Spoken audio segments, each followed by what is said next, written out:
The Academy called it the Black Course. Officially, it did not exist.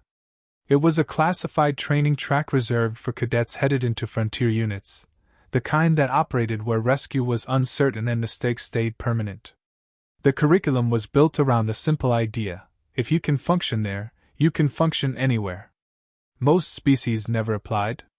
The few that did were filtered hard, selected for enhancements, heat regulation, toxin resistance, and pain dampers. Even then, the course still broke them more often than it graduated them. When the first human cadets arrived, Senior Instructor Darvas made sure everyone noticed. He chose the main amphitheater, the one with 3 tiers of seating and a projection wall that could display a planet in full scale. He stood at the podium in his black field uniform, hands clasped behind his back, and waited until the room settled. The cadets were a mixed crowd, tall and sleek Yovi with glossy skin, dense Tros with plated shoulders, quiet Volan with narrow eyes, 2 Katar with predator posture, confident in their own endurance, and 3 humans seated together near the middle. Plain uniforms, no augmentation ports, no adaptive skin membranes, no visible support systems beyond standard issue. Dar keyed the projection. A world appeared, storm-wrapped and dark. Its continents were cut by jagged mountain chains and deep green swamps. Electrical activity crawled through the cloud layers like living veins. Deathworld classification, Dar said, his voice carrying cleanly. Gravity high, weather violent, microbial load aggressive, native fauna territorial. Murmurs moved through the seats. Dar let them. Then he turned his head slightly toward the human row, as if addressing them by accident. This course is not built for your kind. The humans did not react outwardly. Dar continued anyway, enjoying the quiet tension. Humans have lower physical resilience by coalition metrics. Limited night vision adaptation. No natural armor. Minimal toxin filtering. He paused. You will not last. A ripple of restrained amusement moved through some of the non-human cadets. Not cruelty, more like relief that someone else would fail first. The human in the center, a male with short dark hair and calm eyes, raised his hand. Dar waited, then nodded. State. My name is Jason Ward, the human said. His voice was even, professional. Is this prediction part of the evaluation? Dar looked at him. It is not a prediction. It is an observation. Ward nodded once. Understood. He lowered his hand and sat still again. Dar felt a faint irritation. He had expected offense. He had expected protest. Instead, he got acceptance. And that did not fit the story Dar wanted the room to carry. He gestured to the projection. The Black Course begins at dawn station time. Your gear will be minimal. Your comms will be restricted. You will be exposed to the environment without full shelter. Medical support will not enter the zone. He leaned forward slightly.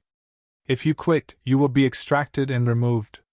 If you collapse, you will be extracted and removed. He let his gaze sweep the room. If you die, it will be recorded as a training fatality under classified statute. That silenced the last murmurs. Dar dismissed them. The next morning, the cadets were loaded onto a drop shuttle with sealed benches and no windows. The air smelled like disinfectant and cold metal. The shuttle vibrated through atmosphere entry with a steady roar that made speech pointless. Ward sat with the 2 other humans, Ethan Cole on his left, older, blond with a jaw set like a clamp, and Marcus Reed on his right, lean and quiet, eyes closed as if napping. Ward checked his straps and then closed his eyes too. Across the aisle, a Yovi cadet watched them with confusion. No prayers, no calming pheromones, no obvious preparation. The shuttle hit ground with a hard thump. The rear ramp dropped.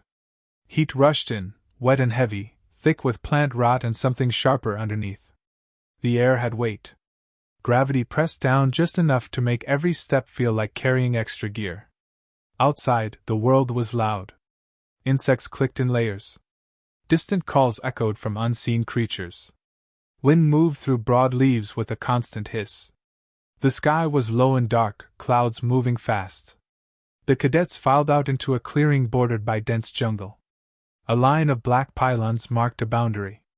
Beyond it, the ground dipped into green shadow. Darvas stood near the pylons with a small instructor team and an extraction unit positioned farther back. He raised his voice. You will move from this point to the first relay by nightfall. You will carry your own water. You will find your own food. You will maintain your own body heat and wound control. He looked at Ward again. You will fail if you assume the course will accommodate you. Ward met his gaze. Yes, sir. Dar hated that answer. He activated the boundary pylons. A low tone sounded. The course began. The cadets moved into the jungle in scattered groups. The first hour was manageable: thick mud, dense vegetation, constant humidity. The second hour began to separate them. A Troz cadet slipped in a ravine and dislocated a shoulder. A Volan cadet developed breathing spasms from spores and signaled for extraction. A Qatar tried to climb for a better route and fell hard, landing wrong, knee joint cracking. Ward watched none of it directly. He moved with his two humans at a steady pace, using simple hand signals, stopping to check footing and direction. They did not chase speed. They did not talk much. When they reached a shallow stream, most cadets rushed to drink. Ward did not. He knelt, dipped a test strip into the water, waited, and watched the strip change color. Cole leaned in. Not safe. Ward nodded. Filter. Boil if we can. Reed glanced around. Camp before dark. High ground. Ward scanned the canopy and the slope of the land. Agreed. They moved again. By mid-afternoon, rain hit like a curtain. Not a gentle fall, but a hammering downpour that flattened plants and turned the ground into moving sludge. Visibility dropped. The temperature shifted just enough to make wet skin chill under the heavy air. The Yovi cadets began to shiver, their skin membranes regulating heat poorly when saturated. The Troz slowed, heavy bodies sinking deeper into mud. Ward adjusted his pace and angle, finding routes where water ran off rather than pooled. He cut a strip of material and tied it to a branch to mark the path behind them, then kept moving. Cole slipped once and caught himself. Ward did not mock him. He held out a hand, pulled him up, and they continued. When dusk began to darken the already dim jungle, the first relay beacon came into view through the rain. A faint pulsing light on a metal post. Cadets stumbled toward it with relief. Ward arrived with his two humans, wet, dirty, breathing hard but controlled. Darvas stood under a shelter tarp near the beacon, watching arrivals. His slate tracked biometrics. He saw the human tags still green. He narrowed his eyes. The black course had only just started, and already his public claim was beginning to look less certain. Ward walked past him without stopping, scanned the area, then began setting a simple shelter using a tarp and cord. Reed gathered dry material from under a fallen log. Cole checked their packs and rationed water. No wasted motion, no complaints. Dar watched them work and felt the first uneasy thoughts surface. Humans were not failing. They were settling in. Night on the Deathworld did not bring quiet. The rain eased, but the jungle grew louder, as if the darkness invited everything to speak at once. Calls overlapped, wings buzzed. Heavy movement passed beyond the edge of light, branches bending under weight that did not bother to hide. The relay beacon cast a weak glow across a small clearing. Cadets clustered near it at first, then spread out as the reality of shared space and limited safety set in. Darvas watched from under his shelter, slate in hand. 7 cadets had reached the first relay. 9 had already signaled extraction. 1 had been carried out unconscious after an allergic shock to local spores. The humans were still intact. Ward finished tensioning the tarp and stepped back to check angles. Rainwater slid off cleanly. No pooling. The ground beneath was layered with leaves and bark to keep moisture from seeping up. Reed finished setting a small heat source, shielded from the wind. Cole divided rations into measured portions without comment. They worked like a routine had already been decided. A Yovi cadet approached them, posture tense. How did you keep dry? Ward looked up. We did not. We kept warm. The Yovi blinked. That is not the same. Ward nodded. It is enough. The Yovi hesitated, then watched how the humans layered material and positioned their shelter. After a moment, he mimicked it several meters away. Dar noted that. The night tested everyone. Insects bit through thin sections of gear. Something large moved through the undergrowth, close enough to make breath catch. A Troz cadet panicked and fired a flare into the trees, revealing a mass of eyes and bodies that scattered only after several tense seconds. Sleep came in fragments. Ward slept last and woke first. He checked the perimeter by feel rather than light, listening for changes in sound. When the rain returned briefly, he adjusted the tarp without waking the others. At dawn, the beacon chimed once, signaling the next movement window. Dar stepped into the open. Second leg begins now. Terrain elevation increases. Fauna density rises. Do not linger. The cadets moved out, fewer than before. The jungle thinned into broken hills and rocky outcroppings. Vegetation grew sharper, thorned, reactive to touch. Several plants expelled clouds of irritant when brushed. A Volan cadet brushed one by accident and began coughing hard, balance failing. He stumbled down slope and rolled, striking his head. Ward was closest. He did not hesitate. He slid down after the Volan, planted his boots, and caught the cadet before he rolled farther. Cole followed, anchoring them with a line. Reed checked the Volan's breathing and eyes. Concussion. He is done. Ward nodded. He pulled the flare from the Volan's vest and pressed it into his hand. Fire it. Slow breaths. The Volan did, hands shaking. Extraction arrived within minutes. Dar watched the exchange and frowned. Humans were not just surviving. They were stabilizing others, costing themselves time and energy. That should have punished them later. It did not. The second relay was farther and higher. The path narrowed into ridges slick with moss and rain. Wind picked up, cooler now, stripping heat from wet skin. A Qatar cadet tried to sprint a section and slipped, claws scraping uselessly. He fell hard, shoulder first, and did not get up. Ward reached the ridge as the light began to fade again. He paused, scanned the area, then guided his team off the path into a natural windbreak formed by stone and dense brush. They set shelter quickly, hands moving with economy despite fatigue. Cole exhaled slowly once he sat. They thought this would scare us. Ward shook his head. They thought it would exhaust us. Reed looked back toward the ridge. It is exhausting. Yes, Ward said, but it is not new. Above them, thunder rolled. The third day broke with heat again, heavier than before. The canopy opened in places, letting sunlight hammer exposed ground. The path led into a valley filled with tall grass and scattered stone. Dar briefed them tersely. Predatory activity recorded in this zone. Do not separate. The grass moved even when the wind did not. A Troz cadet froze, eyes wide scanning. He took one step back, then another, losing cohesion with the group. Something lunged from the grass. Ward saw the movement and reacted before the instructors could. He shoved Reed aside and grabbed a fallen branch, jamming it sideways into the creature's mouth as it struck. The force knocked him down, but the branch held long enough for Cole to drive a blade into the joint behind the head. The creature convulsed and fell still. Silence followed. The Troz stared, shaking. Ward pushed himself up, breathing hard. He looked at the Troz. Stay close. They moved on. At the third relay, only 4 cadets arrived. 3 humans. 1 Yovi injured but upright. Darvas stood with his slate lowered. His public prediction had not just failed. It was unraveling in front of witnesses. He watched Ward check the Yovi's injuries and offer water, rationed carefully.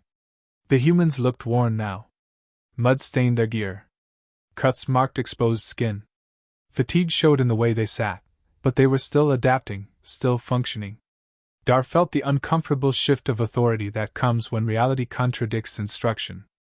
The Deathworld was doing what it always did. The difference was who it was failing to break. And the course was not even half complete. By the 4th day, the Deathworld stopped feeling hostile and started feeling intentional. Storms did not come randomly. They rolled in waves that forced movement at bad times. The heat spiked after physical exertion. The cold crept in after exhaustion set deep. Every variable pressed where it hurt most. Darvas had designed that sequencing himself years ago. He watched the remaining 4 cadets from the elevated control ridge, hands locked behind his back. His slate displayed biometrics in real time. The Yovi was failing. Internal regulation struggled under alternating heat and cold. The species was efficient in stable environments, lethal in short engagements, but brittle under sustained imbalance. His movements were slower. Reaction time lagged. Ward noticed before the slate did. They were crossing a shallow ravine when the Yovi stumbled and dropped to one knee, breath rasping. Ward raised a hand and stopped the group. Sit. The Yovi tried to wave him off. I can continue. Ward crouched in front of him. You can continue later. Right now you stabilize. Cole moved without being told, unpacking a thermal layer. Reed adjusted the Yovi's posture, lifting his chest, lowering his head slightly. They did not rush. They did not argue. Dar felt a familiar instinct rise. Intervention should cost them. The course demanded trade-offs. Minutes passed. The Yovi's breathing slowed. His color evened. He looked up at Ward. You will fall behind. Ward nodded. Yes. The Yovi hesitated, then reached for his flare. His hand shook. Ward covered it gently. Not yet. Walk with us. If you drop again, then you signal. The Yovi swallowed and nodded. They moved on, slower. The terrain rose sharply into stone terraces cut by narrow paths. Wind funneled through gaps with sudden force, threatening balance. Below, a long drop vanished into foliage. The Yovi slipped once more. This time, Ward did not stop. He shifted position so his shoulder took some of the load, letting the Yovi lean while still moving. Cole watched their rear. Reed scanned ahead. Dar stared. This was not teamwork as the Academy taught it. No chain of command, no formal support roles. It was load sharing without comment. At the 4th relay, the Yovi collapsed. He was conscious, breathing, alive. He raised his flare. Extraction arrived quickly. As he was lifted away, the Yovi reached out and caught Ward's wrist. You should not have slowed. Ward met his gaze. You should not have tried to hurry. The Yovi laughed weakly as the med team took him. 3 cadets remained, all human. The instructors gathered at the control ridge. Low voices, tight expressions. This is no longer statistically acceptable, one said. The course is miscalibrated. Dar did not answer. The 5th day introduced the final pressure phase. Food scarcity. Rations dropped to near nothing. Water sources became unreliable. The terrain flattened into open scrub with little cover and constant sun exposure. This phase ended most runs. Ward divided the last ration without ceremony. 1 bite each. No discussion. They walked. Cole slowed first, an old injury flaring under the cumulative strain. Reed picked up his pack without comment, slung it over his own shoulder. Cole protested once. Ward shut it down with a look. They kept moving. By late afternoon, heat shimmered off the ground. The air tasted metallic. Insects clouded around eyes and mouths. Reed stumbled. Ward caught him, steadying his weight, then adjusted their pace again. Dar watched biometrics dip into dangerous ranges. He waited for the flares. They did not come. At the 6th relay, the last before the extraction point, the humans arrived near sunset. They did not collapse. They sat in the dust, backs against the relay post, heads down, breathing shallow and controlled. Dar approached them on foot, dismissing the escorts. You are past projected endurance limits, he said. Ward looked up slowly. Yes. You could signal extraction now, Dar said. You have proven enough. Ward wiped sweat from his eyes. The course is not finished. Dar felt something shift inside him. You understand, he said carefully, that I stated publicly you would not survive this. Ward nodded. Yes. And yet you continue. Ward looked past him at the scrubland, the long path still ahead. You designed a course to find who breaks. He met Dar's gaze again. We trained to find how not to. Dar straightened. For the first time since the course began, he did not feel in control of the lesson. The final march began under a blood-red sky. No storms, no ambush predators, just distance, heat, and fatigue. The purest test. Cole faltered near the end, legs trembling. Reed took his arm. Ward moved behind them, hands ready but not pushing. Step by step, they crossed the last boundary marker. The extraction beacon activated automatically. The course ended. Dar stood watching as the shuttle descended, dust swirling around it.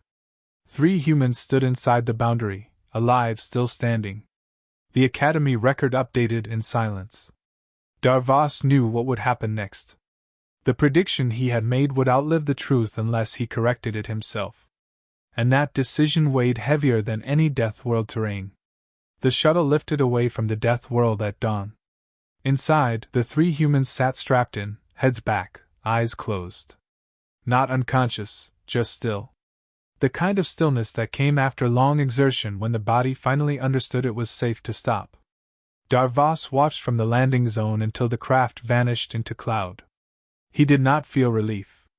He felt exposed. Back at the Academy, the official report populated itself with numbers, survival rates, injury charts, extraction points, a clean summary that tried to flatten what had happened into something manageable. It failed. The footage circulated anyway. First among instructors, then among cadets, then beyond the Academy walls into coalition training circles where words like Deathworld and impossible still carried weight. They saw alien cadets fail in predictable patterns. They saw humans slow down instead of speeding up. They saw adaptation without drama. They saw endurance without spectacle. Most of all, they saw the moment Darvas's prediction broke in real time. The Academy convened a review panel within the week. Dar stood alone before them. No podium this time. No projection behind him. Just a semicircle of senior trainers and administrators. You made a public statement, one of them said, that humans could not survive the Black Course. Yes, Dar replied. You were wrong. Yes.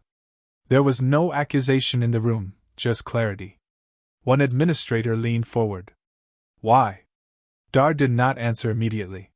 He thought of Ward kneeling in the mud, of the humans rationing water without debate, of the way they treated exhaustion as expected rather than catastrophic. Because our metrics were built on collapse, he said finally. And humans are trained around persistence. Another instructor frowned. That sounds like semantics. Dar shook his head. It is doctrine. We punish stress until something fails. Humans manage stress until something adapts. Silence followed. The panel chair spoke next. What do you recommend? Dar did not hesitate. The course remains unchanged. Several heads lifted. But the interpretation changes, he continued. The Black Course is not a filter for who is strongest. It is a mirror for how species respond to sustained adversity. And humans, the chair said, respond differently? Yes. The recommendation passed, not unanimously, but decisively. The next intake began 2 cycles later. The Black Course briefing was shorter this time. Less theater, less threat. Dar stood in the amphitheater again, but he did not single anyone out. This course is lethal, he said. It does not hate you. It does not care about you. It will apply pressure until you either manage it or you cannot. He paused. Your species assumptions will not protect you. The humans in the new class did not look special. That was the point. Jason Ward returned to the Academy once more before reassignment, this time as an observer. He stood beside Dar on the instructor platform, looking out over the same jungle canopy. You did not have to invite me, Ward said. I did, Dar replied. Because this course is not mine anymore. Ward watched the clouds roll over the distant ridges. You changed it. Dar shook his head. No. I stopped mislabeling it. Ward considered that, then nodded. Below them, cadets crossed the first boundary line. Some sprinted, some hesitated. A few slowed down. Dar noticed which ones watched the terrain instead of the clock. Do you know why I said what I said? Dar asked. Ward did not look at him. You believed it. Yes, Dar said. And belief makes instructors lazy. Ward smiled faintly. Pain has a way of correcting that. Later, after Ward departed, Dar updated the Academy archive himself. He appended a single note to the black course file. The course does not measure survival. It measures response to inevitability.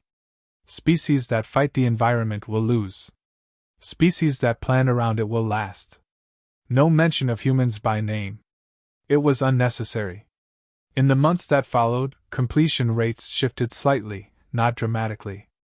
The course was still brutal, still deadly, but fewer cadets collapsed in panic. More adapted. Some even finished. The phrase, "Humans cannot survive Deathworld training," faded from official discourse. It survived only as a lesson. On a frontier world months later, Jason Ward stood in light rain, watching a mixed unit prepare for patrol. Trows adjusted armor. Yovi checked internal regulators. Humans checked straps and boots. One of the Trows glanced at Ward. Instructor Voss said you broke his course. Ward shook his head. No. The Trows tilted his head. Then what did you do? Ward looked out at the terrain ahead, muddy and uneven, promising discomfort without malice. We treated it like it would not stop, he said. So we did not expect it to. The unit moved out together. Behind them, the Academy continued training soldiers for impossible places. And now, at last, it understood what impossible actually meant.